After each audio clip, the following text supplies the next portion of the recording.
नमस्कार दोस्तों, स्वागत है आपका मेरे इस YouTube channel learning basic economics with Richa ma'am में। आशा करती हूँ आप सबकी स्टडीज बहुत अच्छी चल रही होंगी और टाइम का आप मैक्सिमम यूटिलाइजेशन भी कर रहे होंगे। तो इस कड़ी में जो हमने स्टार्ट किया है, आज हमने लिया है कुछ ऐसे टर्म्स को जो माइक्रो इकोनॉमिक्स में बहुत ज्यादा यूज होते हैं।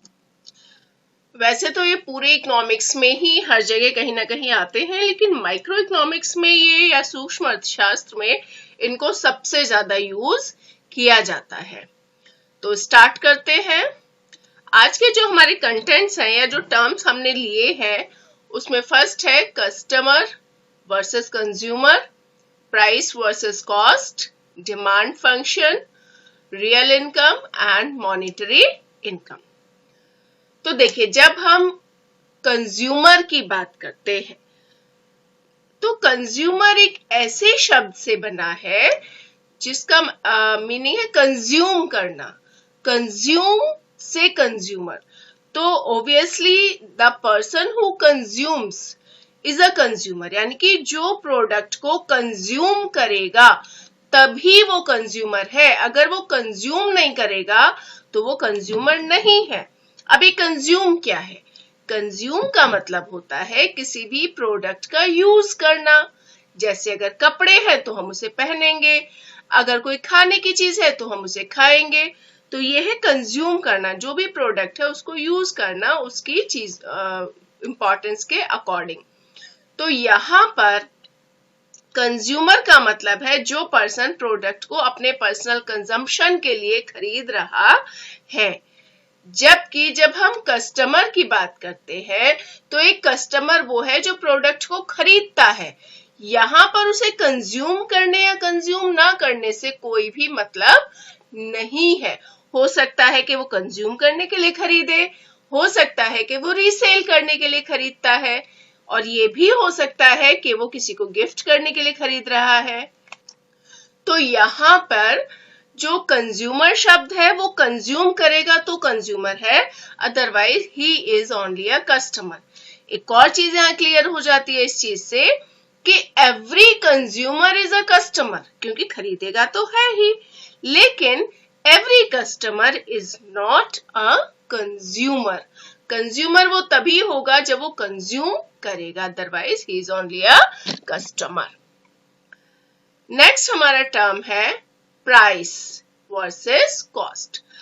प्राइस वो या जिसको हम हिंदी में मूल्य कहते हैं, वो किसी भी प्रोडक्ट को मार्केट में जिस रेट पर वो अवेलेबल होता है उसको ही हम प्राइस कहते हैं। देखिए नीचे है इसमें, price refers to the amount that is charged by the supplier from its customers, यानी कि जितने में वो अपने कस्टमर को प्रोडक्ट बेच रहा है या on which a product is available in the market is called price for providing their goods and services to the customer and consumer। Spelling थोड़ा सा यहाँ पे हो गया है गलत, आप उसको देख लीजिएगा थोड़ा सा। has to pay such agreed amount to get the goods or services। तो जिस रेट पर प्रोडक्ट मार्केट में बिक रहा है वो प्राइस है। जबकि जब हम कॉस्ट की बात करते हैं, cost is only the manufacturing expenses, जितना उसका खर्च हो रहा है। Cost is the amount of expenditure incurred by the business on material, मतलब रॉ मटेरियल हो सकता है, फैक्टर्स ऑफ प्रोडक्शन है, इसमें लैंड, लेबर, कैपिटल, ये सब चीजें आ जाती हैं, सेल्स है, and on other business activities, यानी कि ओवरऑल जितने भी एक्सपेंसेस होंगे प्रोडक्ट को बनाने में वो सब कॉस्ट में आएंगे, और जिस पर वो प्रोडक्ट बिकता है वो प्राइस में आएंगे। या इसका अगर हम एग्जांपल देखें तो मान लेते हैं कि मैं एक बॉल पेन बनाती हूँ और उस बॉल पेन को बनाने में मेरे 8 रुपए खर्च हो जाते हैं, और मार्केट में मैं उस बॉल पेन को 10 रुपए में बेच देती हूँ। तो यहाँ पर जो कॉस्ट है वो क्या है? कॉस्ट इज 8 रुपीज, यानी कि जो मेरा खर्चा है या मेरे एक्सपेंसेस है वो 8 रुपए कॉस्ट होगी, और जो 10 रुपए में मैं बेच रही हूं वो 10 रुपए प्राइस होगा। ये दोनों बिल्कुल अलग चीजें हैं। और the difference of cost and price is profit for the manufacturer. तो जो डिफरेंस होता है प्राइस और कॉस्ट का वो प्रॉफिट होता है मैन्युफैक्चरर के लिए। तो आगे से इनमें कोई भी कंफ्यूजन नहीं करना है।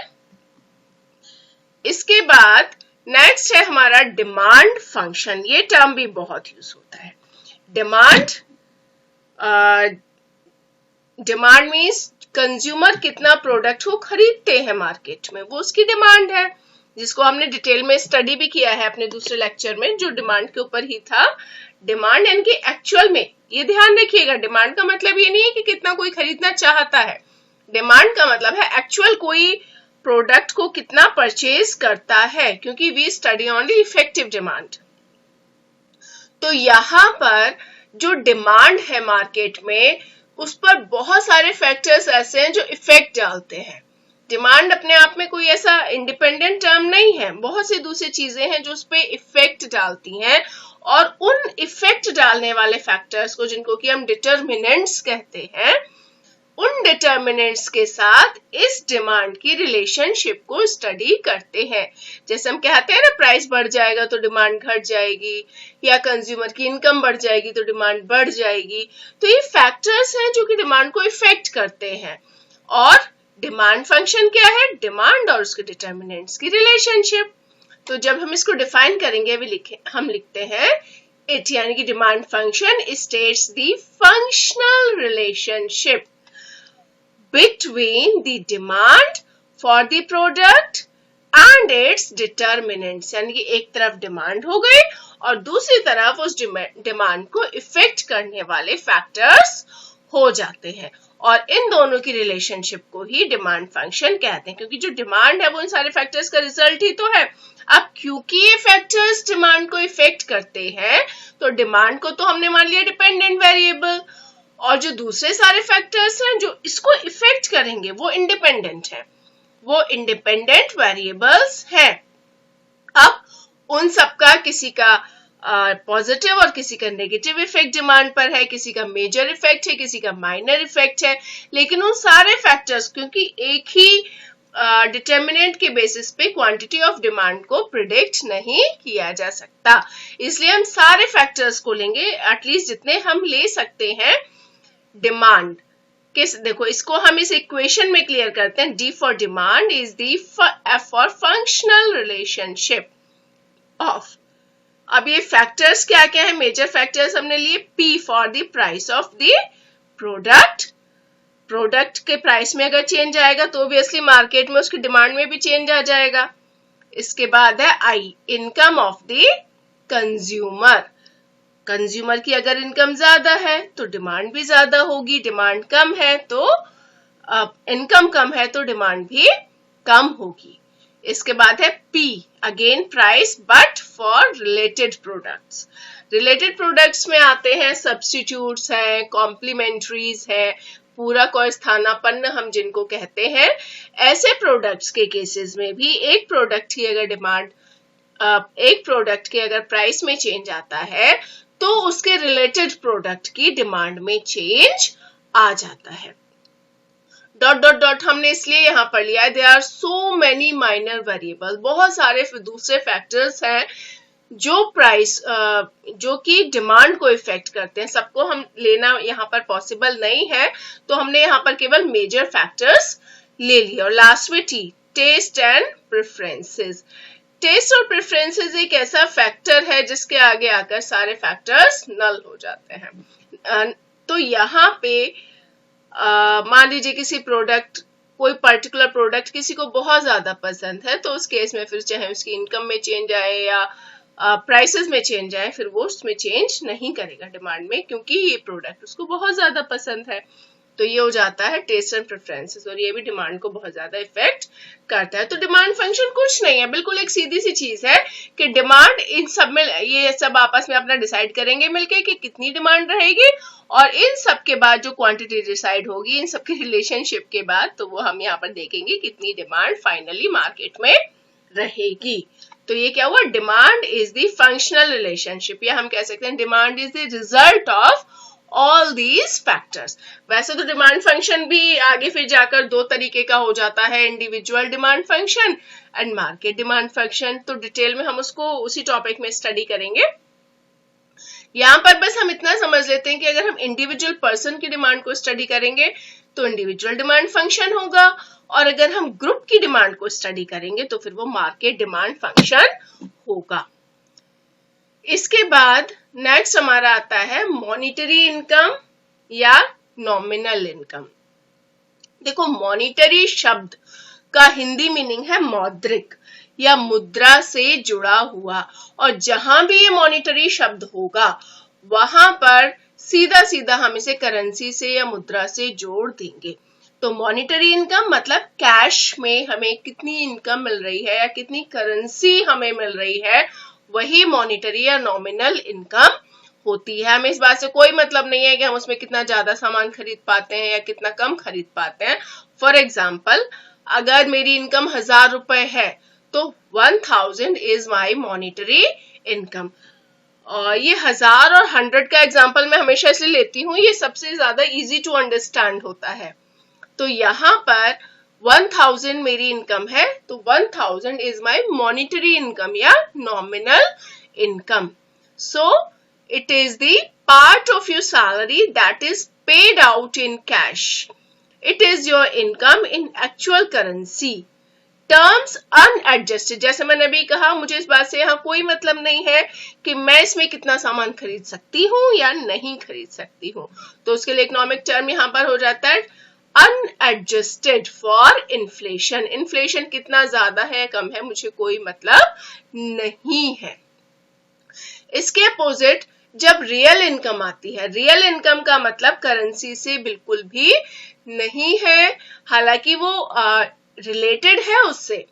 तो यहाँ रियल इनकम का मतलब है purchasing power of the currency, कि मैं उस पैसे में कितना सामान खरीद सकती हूँ, ये रियल इनकम होगी। जैसे अगर 1000 रुपए मेरी सैलरी है तो आज मैं उसमें कितना सामान खरीद सकती हूँ, और अगर 50 साल पहले मेरी इनकम 1000 रुपए होती तो उस टाइम उसकी रियल इनकम बहुत ज्यादा होती, क्योंकि उस टाइम मैं 1000 रुपए में बहुत ज्यादा सामान खरीद सकती थी, और आज की डेट में मैं 1000 रुपए में बहुत थोड़ा सामान 1000 रुपए में खरीद पाऊंगी। तो मॉनिटरी इनकम को देखा जाए तो उस टाइम की और आज की डेट में मेरी सेम रहेगी, लेकिन रियल इनकम के पॉइंट से देखा जाए तो आज की डेट में मेरी रियल इनकम बहुत कम होगी, जबकि 50 साल पहले अगर सेम मॉनिटरी इनकम है तो वहां रियल इनकम मेरी बहुत ज्यादा होगी। मतलब मैं अपनी इनकम से कितना सामान खरीद सकती हूँ, purchasing power. Real income means simply the purchasing power of the amount of money you have based on the rate of inflation, क्योंकि मैं कितना ज्यादा खरीद सकती हूँ या कम खरीद सकती हूँ ये इन्फ्लेशन पे डिपेंड करता है।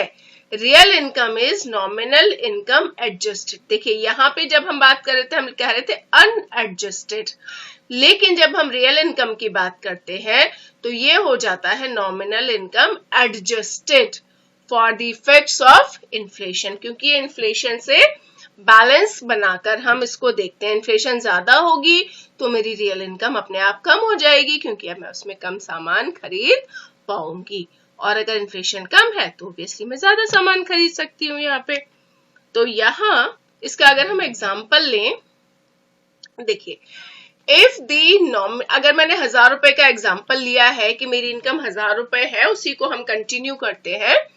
If the nominal income increased by 10% from last year, अब मेरी इनकम 1000 रुपए में 10% बढ़ जाती है और 1100 रुपए हो जाती है। तो यहाँ पे अब इन्फ्लेशन के साथ हम उसका एडजस्टमेंट देख रहे हैं। देखो पहली तो कंडीशन हमने ले ली कि इन्फ्लेशन है ही नहीं। मेरी एप्पल का हम एग्जाम्पल लेते हैं कि मेरी इनकम 1000 रुपए थी और 100 रुपए का एक एप्पल आता है, तो मैं अपनी इनकम में 10 एप्पल्स खरीद सकती थी। तो ये हो गया एक स्टैटिक, मतलब एक पर्टिकुलर पॉइंट ऑफ टाइम पे ये हो गया। अब क्योंकि इस साल मेरी इनकम में 10% इंक्रीज हो गया तो मेरी इनकम हो गई 1100 रुपए। लेकिन क्योंकि इन्फ्लेशन में बिल्कुल चेंज नहीं आया, बिल्कुल नहीं बढ़ी इन्फ्लेशन, तो अब मैं अपनी इनकम में से 11 एप्पल खरीद सकती हूँ। पहले 10 खरीद सकती थी, अब 11 खरीद सकती हूँ। तो यहाँ पर मतलब हुआ मेरी रियल इनकम भी 10% बढ़ गई। पहले मैं 10 एप्पल खरीद सकती थी, अब 11। दूसरी कंडीशन है कि मेरी इनकम 10% बढ़ी, but the inflation rate is increased by 10%। जो रेट ऑफ इन्फ्लेशन है वो भी 10% बढ़ गया। मतलब जो एप्पल 100 रुपए का था, वो एप्पल भी अब 110 रुपए का हो गया। तो इसमें क्या हुआ कि मेरी जो इनकम 1100 पहले 1000 रुपए इनकम थी, तो मैं 10 एप्पल खरीद सकती थी। अब मेरी इनकम तो 1100 हो गई, लेकिन साथ में एप्पल का प्राइस भी 10% बढ़ गया, वो भी 110 रुपए का हो गया। तो ये क्या हुआ, मैं तो अब भी केवल 10 ही एप्पल खरीद पा रही हूँ, क्योंकि अब 10 एप्पल 1100 रुपए के हो गए। तो यहाँ पे मॉनिटरी इनकम तो बढ़ी मेरी 10%, लेकिन रियल इनकम बिल्कुल भी नहीं बढ़ी, क्योंकि पहले भी मैं 10 एप्पल खरीद पा रही थी, अब इनकम बढ़ने के बाद अब भी मैं 10 एप्पल्स ही खरीद पा रही हूँ। थर्ड कंडीशन भी हम ले लेते हैं। If the inflation rate is 5%, यानी कि इनकम तो मेरी 10% बढ़ी, 1100 रुपए हो गई, लेकिन जो इन्फ्लेशन है या जनरल प्राइस लेवल है वो 5% बढ़ा। मीन्स जो एप्पल 100 रुपए का था वो कितने का हो गया, 105 रुपए का। 105 रुपए का एप्पल होने के बाद अब मैं अगर अपनी इनकम से देखती हूँ, तो अब मैं 10 एप्पल्स को कितने रुपए में खरीद लूंगी, 1050 रुपए में, और 50 रुपए मेरे पास एक्स्ट्रा बच जाएंगे, यानी कि लगभग आधा एप्पल मैं अभी और खरीद सकती हूँ। तो यहाँ पर क्या हुआ कि मेरी मॉनिटरी इनकम तो 10% बढ़ी, लेकिन मेरी जो रियल इनकम बढ़ी वो केवल 5% ही बढ़ी, क्योंकि अभी मैं सिर्फ आधा एप्पल एक्स्ट्रा खरीद सकती हूँ, पहले से इससे ज्यादा मैं नहीं खरीद पाऊंगी। तो आज का हमारा ये टॉपिक खत्म हो जाता है। आई होप आपको समझ में आ गया होगा। अभी हम इसको और आगे कंटिन्यू करेंगे, क्योंकि यहाँ पे बहुत सारे ऐसे टर्म्स हैं जो हमें डिस्कस करने हैं, और बहुत सारी और भी चीजें आएंगी छोटी छोटी सी, जो टॉपिक से अलग हम जिनको डिस्कस करते रहेंगे, तो आगे हमें इसमें इकोनॉमिक्स को पढ़ने में फिर कोई भी प्रॉब्लम नहीं होगी। और अगेन, अगर आपको मेरा इनिशिएटिव अच्छा लगता है तो इसे शेयर सब्सक्राइब जरूर करिए, जो कि मेरे लिए एक बहुत बड़ा मोटिवेशन रहेगा। Thank you so much. और for nowadays, stay at home.